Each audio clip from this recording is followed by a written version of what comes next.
Right. Hello and welcome to the Zonal Weakness brought to you by Gono Football Fantasy, powered by Fantasy Football Scout. And Bethany has joined us again this week. Welcome, Bethany.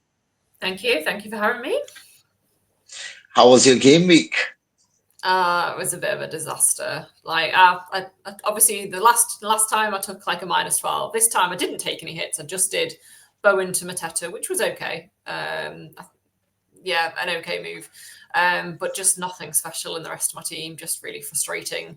Players like Dan Burn, who manages to get a goal and a clean sheet midweek in UCL, conceding like 2 goals to a team that you didn't expect them to, etc.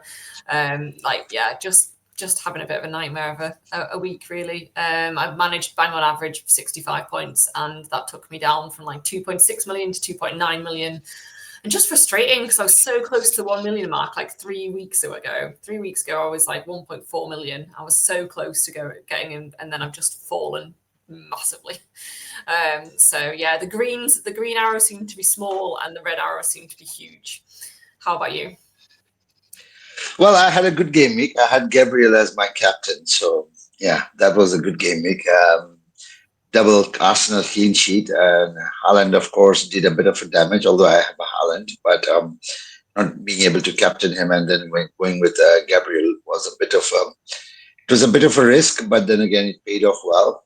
So the green would have been much bigger had Haaland just managed to keep, scoring just one goal and rather than, going for a brace and stuff. But Haaland being Haaland did his work, did his job. So nothing much.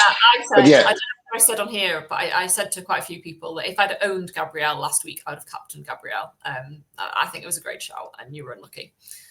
But at least it was close. So not too bad. Yeah, it was. And yeah, despite that, I mean, yeah, I think still it was a green arrow. So I'm kind of there. I'm in the 3 million zone, I think. So I'm kind of happy with it. Well, to an extent, yeah. You're there in the group right now, so I'll have a look and see as to where we rank. Maybe I'm above you, or maybe I'm just below you. I don't know. I haven't seen the table, so I think I'll have to check. now. I haven't looked since the news. Probably. I know you were below me before that, but I think we've kind of like got a lot closer. So yeah, sure. I think we'll be very close now. I think we both made efforts to come close to one another. I think that's anyway. More for you than it does for me. I'm not sure. Anyway, audience, here is the zonal weakness, of course, for game week 11, the last one before the international break. And of course, if you haven't followed and liked and subscribed to our channel, please do so now, because we are producing regular content and including the zonal. And of course, thanks to all the support that we are receiving, including on YouTube, of course, on this video as well. So yeah, please do and share it among your friends, and we would appreciate it. And yeah, we are a little bit less coordinated than before this year. Sorry for that, but yeah, we are trying to keep things still in shape because of my workload has just completely increased. So sorry for that. But again, yeah, we'll keep doing it, and hopefully things will resolve very soon. So don't give up hope, and yeah, we'll try and keep it as regular as we can. Right, right. Okay, and all the stats that you see are from Fantasy Football Scout members area. If you're interested in the membership, click in the link in the description below, and of course you would get a 40% discount. But if you use the FFS Con 05, you would get an additional 5% off. So that's 45% off, which would be great. So please do so. And yeah, you would have access to all the data and everything, including the zonal. And I'm sure that would be very useful. It's one of the most useful tools that you can come across on fantasy, related to fantasy football. So yeah, here's the chart for Game Week 11. Looks a bit green amongst the black, but I'll let Bethany do the talking here. She's still ahead of me, so please listen to her. I'm right down behind. Over to you, Bethany. Yep, so first up, we've got Arsenal and lots of green there. Definitely, if you're not already tripled up on Arsenal, that needs to be one of your moves this week. I think, personally, I'd be going for 2 defenders and an attacker. So I think both Timber and Gabriel will be my choice. Timber obviously coming out really nicely this week on zonal from the left flank. And Saka also looks really good. If you don't want to afford Saka though, Rice is another great option. He's on so many set pieces, and the crosses conceded down the right flank is ranked second as well. So yeah, 3 out of those 4 for me this week. Then we've got Palace. And the only green play we've got here is Mateta for chances conceded down the centre. That's ranked second for Brighton. But just don't forget about Munoz and Sarr if you do own them or you're looking at bringing somebody in, because crosses conceded down that left flank is ranked 6th, so just outside that green zone. So I still think they're great options, and they could be the ones crossing in to Mateta for those goals. So they're still great options this week, despite the lack of green there. Then we've got Bournemouth, and it's nice to see Semenyo looking good, because I have been a bit disappointed as a Semenyo owner recently. He's not really returned much, but hopefully with the zonal this week, ranked 4th for both chances and crosses conceded down the right flank. Villa ranked 4th there, so hopefully we should get a Semenyo return. So definitely keep him. But yeah, if he doesn't return this week, he is someone I'm potentially looking at not necessarily keeping the whole season that I thought I would do. Then we've got Aston Villa, and it's Watkins and Rodgers that are standing out here, ranked 3rd. Again, I still don't particularly trust Villa this season. They're a bit hit and miss. So for me, they're a play if you've got them already, but they're not a buy for me this week. And then we've got Chelsea, which is a bit of a strange one, actually. Like, I was expecting to come here and see loads of green for Chelsea, and they're not at all. There's no green there for Wolves, which is, yeah, surprising for me. But again, just to point out that actually in chances conceded down the centre, your João Pedros, Enzos are actually ranked 6th, and similarly Garnacho and Cucurella. I like quite a few of those options, actually. Like, I like Enzo. I think he's been unlucky. He's had lots of chances this season, but not necessarily got the points. João Pedro we've all moved away from, but it could be an option because there's no other options up front. Cucurella is a nice option if you've got money to spend in the back line, as he can offer both attacking returns and clean sheets. And Garnacho is a bit of a differential I don't mind at all, actually. He's been quite consistent too. So, yeah, I wouldn't be put off with the lack of green there for Chelsea. Some of them could still offer good options. And then we've got West Ham, and there's loads of green here. And this is kind of the opposite of Chelsea, that actually, despite all the green, they have been really inconsistent. Although it basically, at the moment, appears that if I own them, they're terrible. If I don't own them and they play against the players I do own, they seem to be amazing. They're really hard to call. Goals could come. It used to be Bowen that was the one that you kind of just stuck with if you were going West Ham, but I'm not necessarily sure that that's the case either at the moment. Paqueta has been okay. Somerville's been okay. But for me, it's despite the green, it's a hold them, play them if you've already got them, but I wouldn't be investing in them. Similarly, Burnley have burnt me a little bit this season, because they did actually start surprisingly well. They had a few players like Anthony, like Fleming, etc., that have done all right for a few weeks, but then kind of dropped off. I think the player, if I was going anywhere, is actually Hartman. He's got quite a few assists recently, and he's cheap. So if you're wanting to be able to put money elsewhere, if you're wanting like a Bruno or Saka, Arsenal defence, etc., actually go for a Hartman to kind of as your 5th defender or 4th defender or somebody. I think he's okay. And then last, we've on this page, we've got Man United, who play Spurs, and nobody really standing out here this week, which is interesting, because I have been looking at both Mbeumo and Bruno as options. But looking at this data here, I think probably not this week. Hold and kind of, again, I'm still confused about Man United, about which is the best option to go for. I was thinking it was Mbeumo, and then I've gone back to Bruno. So I think probably don't go for them this week at all, and just watch some more of them playing, get some more data, and look at bringing them in potentially next week or beyond afterwards. Yeah, right. I'm not going to say what you finished on the last thing. I mean, regarding Man United, so I'm not going to repeat. But yeah, I was a bit surprised too with Chelsea. But again, Pedro is interesting, right? Um, anyway, let's move on to the next slide and see how it looks like. Well, this one looks a little bit less green, but yeah, over to you, Bethany.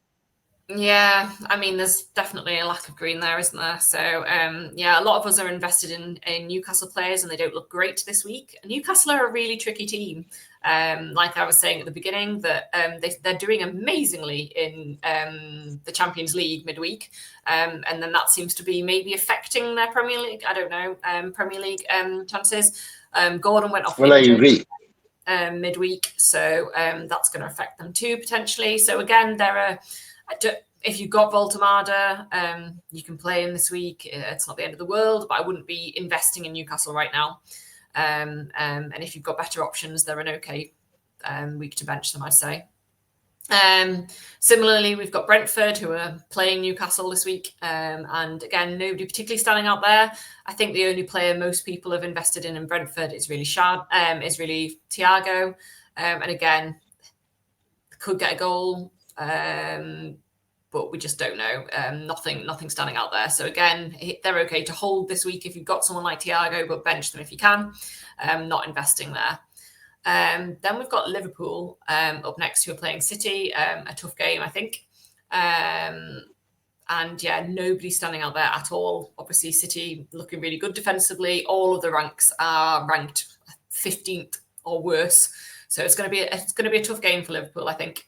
To break through. So again, they'd be an avoid for me. I do like the look of somebody like a Szoboszlai or a Gakpo going forward, but it wouldn't be the time to invest this week.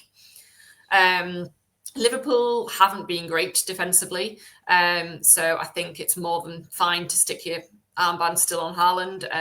I think he can still get something easily, although just note they did manage to keep a clean sheet midweek against Real Madrid, so they can do it. They've just not been doing it very regularly this season. So yeah, again, I think Haaland is still the only one I'd go for from a City perspective. Obviously, somebody like Foden has looked good midweek.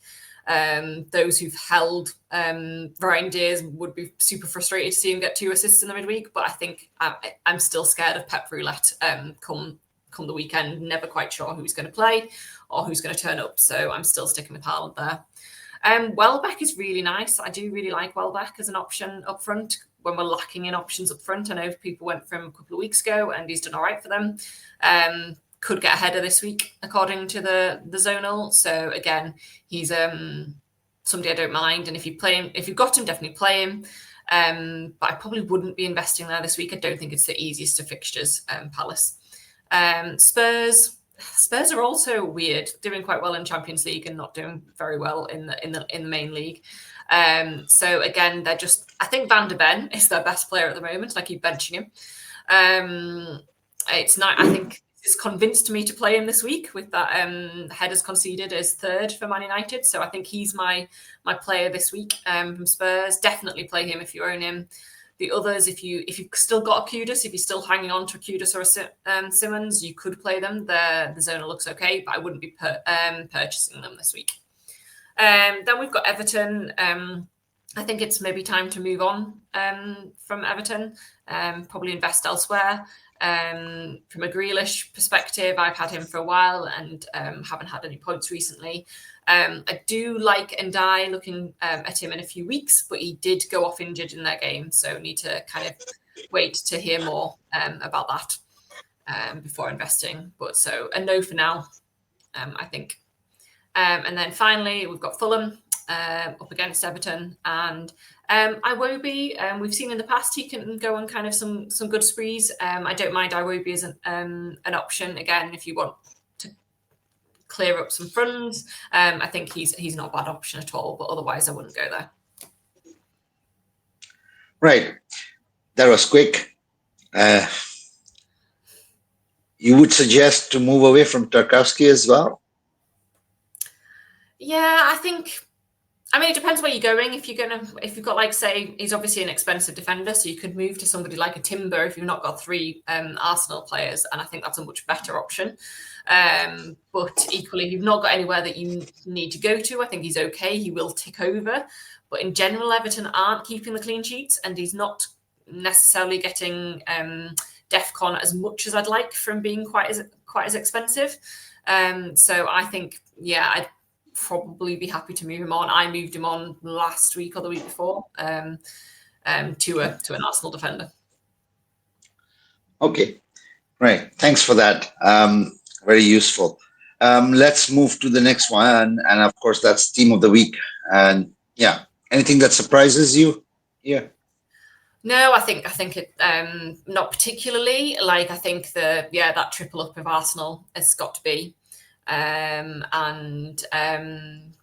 yeah, I think it's just that difference between looking at a long term or looking like if you're on a free hit or if you're going to wild card soon or something. So something like a Bowen or Paqueta are fine this week for the team of the week. But if you're making your transfers looking more long term, then I wouldn't be going for them as a long term team. I think they're a team to avoid long term. Okay. And I think finally it's the goal considered zonal wise, and let's focus on the first 5, the worst, and then on the best. Yeah. So over to you. Yeah, so Wolves is obviously ranked worst, which is interesting actually, having looked at what we've just looked at, where it wasn't as bad as we thought it was going to be for Chelsea. But I still think it's difficult to go into the next week without a Chelsea attacker when you look at this, especially because they also play Burnley, who's ranked 3rd worst next. So Wolves and Burnley seem ideal to go for a Chelsea attacker, whether that's going back to João Pedro or going for someone like an Enzo. For me, I'm probably leaning towards an Enzo there, but yeah, I think having somebody in Chelsea attack is quite key for these, and seeing Wolves and Burnley both ranked in the top 3 for worst defensive data. Again, similarly, West Ham, I think they are one to target. But they are an odd team. You never quite know when they're going to turn up and look really good, or when they're going to have an absolute masterclass and let in loads. They are much harder to call, I think, West Ham. And yeah, Forest just still is crazy to think at how last year, what a difference between last year when we were targeting defenders and maybe doubling up with a Sells and a Milinkovic or something, and now they're ranked 4th worst. So it is still, time will tell with this. Obviously, they've got the new manager in, and I think that will shore them up a little bit, potentially over time. But for now, I think they're still fine to target. Yeah, utter oak nonsense. That's how I would call it. Yeah. Anyway, Sean Dyche. Yeah, there you go. The last 5 or the best top 5. Yeah. I think these are maybe very similar to last week, although maybe Newcastle's moved out there. I think Newcastle might have been Newcastle and Bournemouth. I think have moved out of that bottom best 5. I think they were closer there previously. So that's interesting because I know a lot of us have got like a Senesi, a Dan Burn, etc. So that's definitely interesting to see. Nice to see Palace there. Lots of us have got Palace assets and defence, so I think they're good to hold. Yeah, Spurs kind of creeping back in. Spurs started the season really strong defensively, and then had a bit of a break from that. So they've gone back there. So I think for people like me who've kept Van de Ven just because they had other fires, I think he's now a hold again potentially, especially since we've seen his attacking threat as well. Sunderland still like they've done incredibly to think this is their first season back in the Premier League for such a long time, and to be 3rd best defence currently. I do think they're a great option as a 4th or 5th defender. And again, their defenders have got like 𝐁𝐞𝐭𝐡𝐚𝐤𝐧𝐞𝐬𝐬, Alderete, etc. They've got attacking returns potential in them as well. Really nice. Man City, I think if you're going to go Man City, for me personally, it would have to be Donnarumma, and then have you 2 Arsenal defenders as Timber and Gabriel. I just think there's still too much pep roulette for me to go with anybody else from Man City in defence. Never quite sure, and you don't want to miss out on that return because your player's been benched. So interesting to see. But yeah, Donnarumma would be the way to go, I think, for me. And then Timber and Gabriel definitely from Arsenal. Looking at this. Yeah, no, I can't disagree with you. But if you're like really thinking about a prediction, and my prediction would be Newcastle replacing Tottenham in that table, and I think Tottenham will slowly move out. That's how I'm expecting it, because I think not that, I mean, the problem is both Newcastle and Tottenham are having the struggle of playing midweek, and then not being able to perform. But still, when you really look at it from the game, I mean, from the eye test point of view, I think I still feel like the Tottenham players are a little bit more knackered, and Newcastle at least gives you that sense of the defensive solidity. Still, I think there's a few things. Newcastle, I don't disagree with you. I think Newcastle do look better, and they've also got Hall played midweek, and obviously he's been out for a long time, so it's nice to see him back. So that should help things too from there. The only thing I'd say with Newcastle, I'm trying to look at this table whether it's matching what I think. But in general, I would say Newcastle do better at home. But now I'm trying to figure out whether the table says that. But generally, at St James's Park, I trust Newcastle a lot more than when they go away. But this table says otherwise. Yeah, fairly even, but just slightly. Yeah, home is a little bit. They're conceding a little bit more, and I think that's what's going to change, likely over the Christmas period, and I think that's when I expect Newcastle to actually move into the 17 or the 18th position. Yeah, that's how I'm predicting it. So I'm probably going to make some moves with Newcastle defense after the international break, and something to ponder over during the international break. But anyway, thank you, Bethany. I think this is it. We had a good one, and it's been quick. And audience, thank you so much for your continuous support. We'll be back after the international break. And of course, just to happy news, Bethany will be doing the first one again after the international break again. And then I think she's going to go on leave for a bit longer. Somewhere she'll probably be camping somewhere. I don't know. She hasn't told me yet, but we get to see her one more week at least. Yeah, that's that. But until then, enjoy your Game Week 11. Don't forget the deadline. And of course, we'll be back after the international break. Take care. Bye-bye.